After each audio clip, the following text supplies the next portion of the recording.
Welcome to English with Afreen. Today I have come with next 5 recent and repeated cue cards with band 9 answers and tips. I believe that, if you can solve these cue cards properly, you will be able to answer more or less 30 cue cards. All these cue cards are very important for upcoming exams. Best of luck. At the part 2 of the speaking test, you will be given a card with a topic. You will have to talk about the topic for 1 to 2 minutes. Don't worry if the examiner stops you. You will have 1 minute to think about what you will be going to say. You can make some notes to help you if you wish. The paper and pencil will be provided by the examiner. Now listen carefully and learn. Cue card number 11. Describe some technology that you decided to stop using. You should say, when and where you got this technology, why you started using this technology, why you decided to stop using it, and explain how you feel about the decision you made. Technology has made a very powerful impact on our lives in many ways, and so far technological advancement has made our life easier than ever. I remember, when I completed my undergraduation, my brother gifted me a MacBook Air which was manufactured by Apple Inc. It had an amazing configuration and it supports most of the latest software. For me, it was a precious gift. This technology is very useful to keep in touch with friends and relatives. I installed some apps like Instagram, Facebook, and YouTube, and opened accounts. This device allowed me to watch some of my favorite films and documentaries during my spare time, receive or send emails, and browse social media websites on the go. Initially, I used social media websites to follow my friends and relatives only, but after using them for 2 months, I started following actors, food bloggers, and other influencers. I started spending most of my time on that platforms. I nearly stopped going outside to meet my friends and playing some outdoor games. I just started living virtual life. However, I never realized that I was getting addicted to it until my final examination came. One day when I was studying, I observed that I was checking my phone every 5 minutes, and I was not able to concentrate properly on my studies. Then I decided not to use this technology, and instantly installed all the applications. To be honest, it was really difficult for me. But I told myself that I had had enough of this thing, and it was high time to stop using it. I knew it was a necessary step because my studies were affected by it. From the following week, I realized that I could fully concentrate on my studies. Besides, I also felt that I would finally be able to save some money because I was spending too much money using the internet on that technology. I'm glad I made that decision at the right time. Cue card number 12. Describe a luxury item you would like to own in the future. You should say, what item you would like to own, what this item looks like, why you would like to own this item, and explain whether you think you will ever own this item. Well, I dream to have a great motorcycle in the future. Now, there are so many types of luxury motorcycle brands in the market, and therefore it is never easy to pick the one I like. Of course, I have driven some motorcycles before, but that never makes me an expert on a motorcycle. Nevertheless, based on whatever tiny bit of information I have gathered so far about luxury motorcycle, I think that I would like to buy a Yamaha YZF R1, which is a super sport motorcycle in the future. To give you an idea of what this car exactly looks like, it's a next-generation R1 series styling, sophisticated electronic control, supersport braking and suspension performance, and has a high-performance cross-plane engine. Every aspect of this unique engine is built to thrill, and it is not only powerful but also carries a class and attitude that can easily make one proud about his taste in the motorcycle. It is one of the best world-class motorcycles with a familiar muscular look, digital superbike technology, superbike brakes and tires, and legendary R-Series handling. And of course, some other groundbreaking technologies. The Outlook features also are beyond the world. So, by any standards, this supersport motorcycle is unique among other luxury motorcycles, and that's probably the main reason why I want to buy it. On the other hand, I believe that things which are beautiful, uncommon, and luxurious help us define our characters and personalities.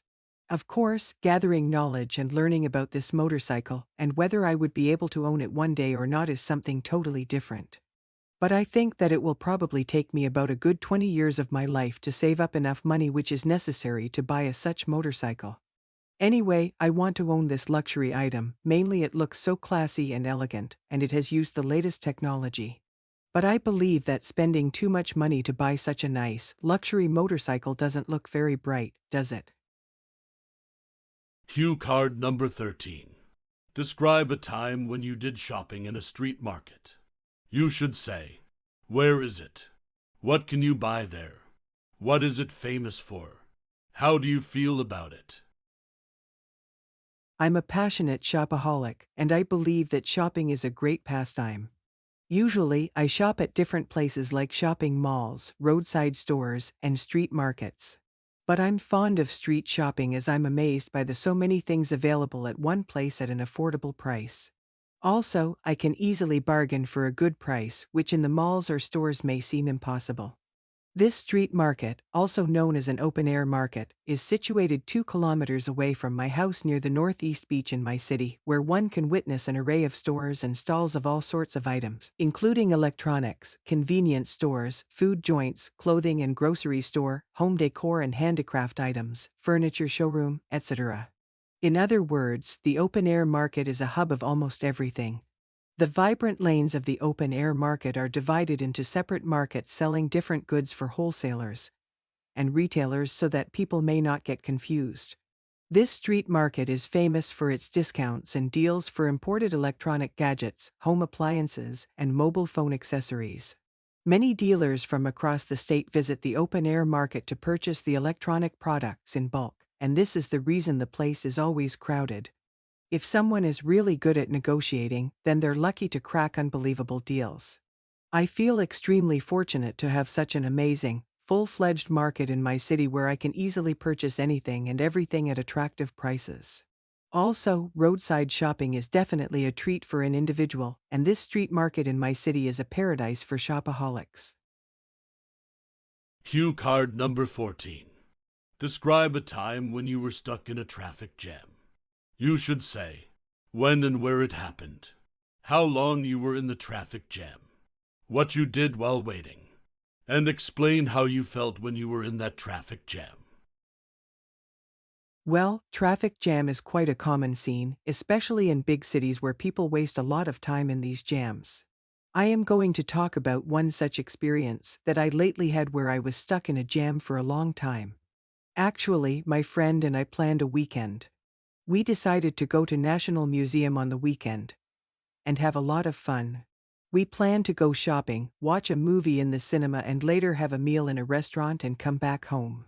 I was pretty excited about the same, and we were planned to travel by bus.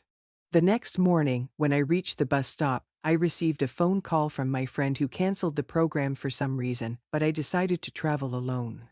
I vividly remember it was a pretty hot day, and I boarded a non-air-conditioned bus. It was fully packed, and somehow I managed to get a seat, but the journey was quite uncomfortable. It had been hardly 30 minutes, and the bus suddenly stopped. There was a huge jam, and there was a long queue of vehicles ahead.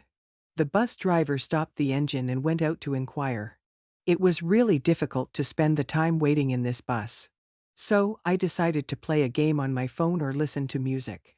I hardly spent 15 minutes, 20 minutes, and my mobile battery got flat. In the meantime, we got to know that the jam is because of a road accident and it may take a long time before the police let the vehicles to move. It was the height of my patience because I couldn't wait anymore and I was too much irritated because of the constant honking and toxic fumes of other vehicles. And that's a reason why I decided to get off the bus and board a bus going the other direction. Finally, after wasting around 4 hours, I was back home, and I was really frustrated because a traffic jam completely ruined my weekend. Cue card number 15. Describe a house or apartment you would like to live in. You should say where this house or apartment would be, what it would look like, when you would like to live there, and explain why you would like to live in such a place. A house is like a sanctuary, a soul-cleansing haven for any of us, so owning a house designed in their own way is a dream to many people. To me, I always visualize living in a villa in Eka Park, an eco-urban area on the outskirts of Dhaka. I really take to the idea of a two-story villa because it would fit my small cozy family. Just as people usually expect, my villa must have a beautiful landscaped garden around, and a small pond for a close-to-nature lifestyle, and inside the house should be teeming with cutting-edge technologies. Admittedly, I am a not-so-hard-working person, so the idea of automation always appeals to me.